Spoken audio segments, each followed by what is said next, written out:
যা প্রচণ্ড গরম পড়েছে, এই গরমে নিজের বাড়িতে যদি ভর্তা ভাতও খাওয়া যায় তাও মনে হয় শান্তি।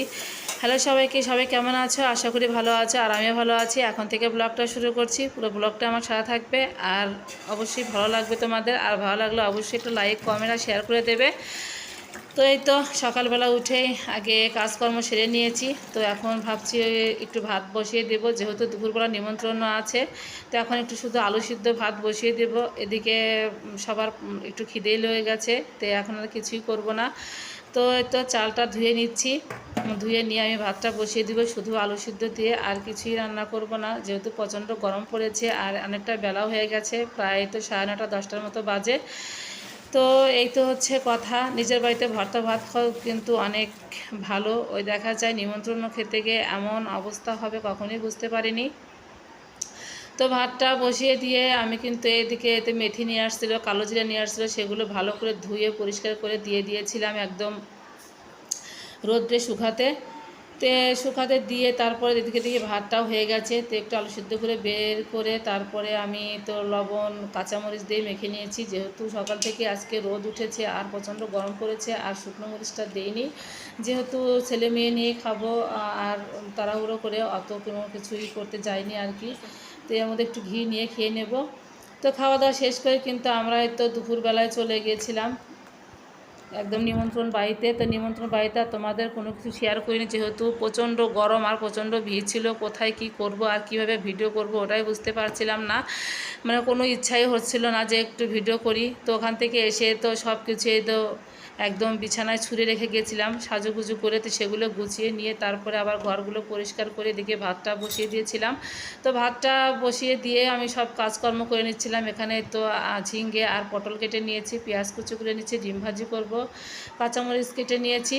তো এখানে 3টা ডিম নিয়েছি, যেহেতু প্রচণ্ড গরম পড়েছে, সবাই বলছে যে বেশি ডিম খাবে না, অল্প অল্প খাবে, ওই জন্য 5 জনের জন্য 3টা ডিম করে নিয়েছি। ওই দেখা যাবে একটু ভেঙে চুলে খেয়ে নেব। তো যাই হোক, চলে আসলাম আবার চুলার কাছে। তো এসে প্রথমে যেহেতু আলু সিদ্ধ দিয়েছি, তো ওর বাবা বলছে একটু পেঁয়াজ ভাজি করে আর শুকনো মরিচ ভাজি করে নাকি খেতে ইচ্ছে করছে। তো ভাবলাম যে ঠিক আছে, তো ওর জন্য শুকনো মরিচ ভেজে নিয়ে এখন পেঁয়াজটা ভাজি করে নিচ্ছি আলু সিদ্ধ মাখানোর জন্য।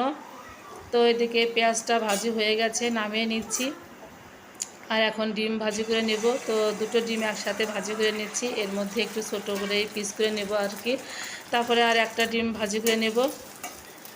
তো এই তো এদিকে প্রচণ্ড গরম, এখন কিন্তু রাত প্রায় 8টার মতো বাজে, আর এই গরমের মধ্যে আমাকে রান্নাঘরে গ্যাসে রান্না করতে হচ্ছে। এদিকে আমি তো ঘেমে নিয়ে এক শেষ, তার মধ্যে কারেন্ট যাচ্ছে আর একটু পরপরই আসছে, এই তো হচ্ছে অবস্থা।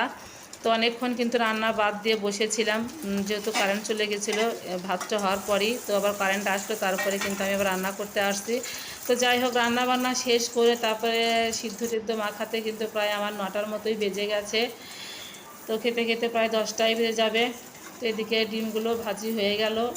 আসলে দুপুরবেলা যদি কোনো নিমন্ত্রণ থাকে তাহলে আমার পক্ষে খুবই অসুবিধা হয়ে যায়, এই যে রাতে আবার এসে রান্নাবান্না করতে হয়, আর এই গরমে রান্নাবান্না করতে আমার কাছে খুবই বিরক্তকর মনে হয়। এটা আমার কাছে একটা প্যারা মনে হয়, যার জন্য আমার নিমন্ত্রণ থাকলেও আমার কোনো খুশিটা যতই থাক, ভালো লাগলেও মনে হয় যে রাতের কথা চিন্তা করলে আবার কেমন জানি খারাপ লাগে। এটাই হচ্ছে বড় সমস্যা। তাই ভাবি যে নিমন্ত্রণ না থাকাই ভালো, আমি দুপুরে যা রান্না করি সেটাই আমি আলাদা করে রেখে দিই রাতের জন্য। মানে এইভাবেই আমি রান্নাবান্না করি আর কি। আমারও রাতে তেমন একটা কাজকর্ম, বিশেষ করে রান্নাটা আমার কাছে খুবই বিরক্ত লাগে, আর যেহেতু আবারও প্রচণ্ড গরম পড়ে গেছে। তো যাই হোক, কথা বলতে বলতে ভাজিটাও করে নিচ্ছি, আর ভাজি করার মধ্যেই কিন্তু আমি আবার পেঁয়াজ মরিচ লবণ তেল দিয়ে ভালো করে ডলে নিচ্ছি, যাতে করে কাজটা একটু এগিয়ে যায়। এদিকে গরমও পড়ে গেছে। তো এদিকে ডলে নেওয়ার পর দেখি ভাজিতে একটু জল উঠেছিল, জলটা শুকিয়ে গেছে। তো ভাবলাম যে আগে ভাজিটা কমপ্লিট করে তারপরে আলু ভর্তাটা মাখিয়ে নেব। তো এদিকে ভাজিটা ভালো করে ভাজি ভাজি করে নিচ্ছি। আর পটল আর ঝিঙ্গে যদি একসাথে ভাজি করা যায় তাহলে কিন্তু খেতে বেশ মজা লাগে, যেহেতু আমার ঝিঙ্গেটা কম ছিল, কম কম ছিল না বললে চলবে না, অনেকগুলোই ছিল আসলে। বেশ কয়েকটা ঝিঙ্গে একদম পচা বের হয়েছে, যার জন্য পটল দিয়ে ভাজি করলাম। তো যাই হোক, ভাজিটা কমপ্লিট করে এদিকে আমি আলু ভর্তাটা মাখিয়ে নিচ্ছি। আর আলুটা আমি আগেই ছিলে রেখেছিলাম। আসলে আমি রান্নার ফাঁকে ফাঁকে অনেক কাজ করে নিই। যখন আমার প্রচুর কাজ থাকে, হয়তো সময়ও কম থাকে, তখন দেখা যায় রান্না বসিয়ে দিও, তার মধ্যে অনেক কাজকর্ম সেরে নেই। তো যাই হোক, অনেক সুন্দর করে আমি ভর্তাটা মাখিয়ে নিয়েছি আর সব কিছু গুছিয়ে নিয়েছি। তো বন্ধুরা, আজকের মতো এখানেই বিদায় নিচ্ছি। সবাই ভালো থেকো, সুস্থ থেকো, টাটা।